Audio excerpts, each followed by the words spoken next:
Hi there, everyone. Melisa Kaye here. Today's lecture in Occupational Therapy 226 is Neuromuscular, Genetic, and Seizure Disorders. Let's go ahead and get started. This is the second of 3 conditions lectures, and it is part 1 of 3 of this second lecture. We have 2 objectives. One is to explore these disorders. There are more, but we're going to explore some of the more common ones. And the second is to explain some of the possible functional deficits that arise from the conditions. First up is cerebral palsy, or CP.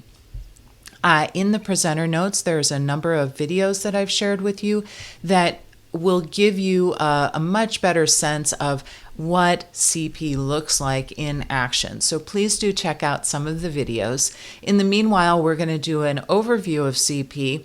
It is a very common condition that we see in pediatric occupational therapy, and so it behooves you to be familiar with it. Some basic information: it results from injuries or abnormalities that can happen before, during, or up to a year after birth. And the incidence is 1.5 to 2.5 births per 1,000. People with CP can have difficulties across a number of domains: motor, sensory, cognitive, sometimes communication, and psychosocial functioning. And CP is non-progressive, so it does not get worse over time. However, without treatment, individuals with CP may develop additional disabilities in the form of contractures and things like that, unless the condition is managed. There are many causes of CP. A number of them have to do with prematurity, bleeding in the brain, jaundice, then lack of oxygen, either fetal asphyxia, so before birth, or anoxia during or after birth can also be causes. Brain trauma, prenatal maternal infection, brain infection in the fetus or young child, or idiopathic, meaning we're not really sure why it happens. There's quite a sophisticated differential diagnosis of cerebral palsy based on 2 things. One is the quality of tone, and the other is the limb involvement. So spastic CP is quite common. Spastic is a form of hypertonia. It means a stiffness in the muscles that can impinge upon movement, make the joints tight, the muscles very tight. It's stiffness in all directions of movement. And we often see this when we're treating children with cerebral palsy. It can also lead to contractures. Athetoid CP is a kind of a slow, involuntary writhing movement that happens either in the face or the body or both. And ataxic CP, ataxia is like a form of severe incoordination. So folks with ataxic CP often have difficulty with walking and with motor activity of all kinds. So very involved in coordination.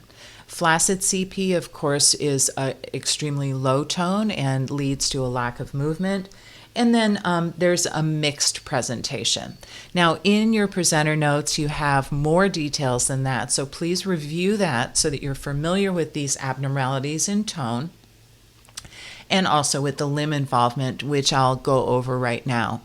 So often we see hemiplegic presentation of CP, hemiplegia meaning one side of the body, either the left or the right, and the limb involvement can be upper and lower limb, but sometimes it's more the arm than the leg or vice versa. Paraplegia and diplegia are synonymous terms, and they refer to more lower body involvement than upper body, although the upper body and the arms can be involved to a lesser extent. Quadriplegia is involvement of all 4 limbs.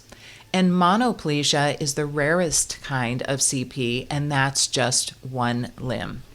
So please do check out the presenter notes. There's a lot of information for you there that gives you more depth.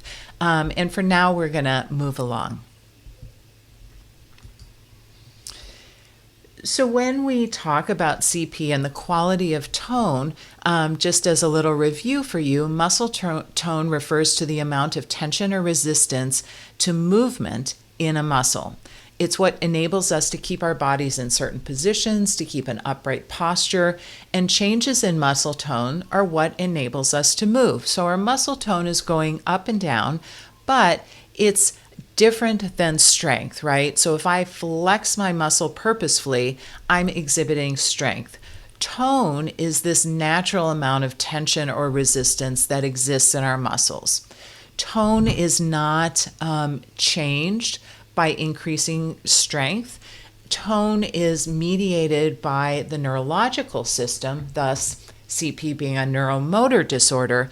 And so we have to use a different set of tools, which we'll be looking at throughout the semester, to work with individuals who have abnormalities in tone.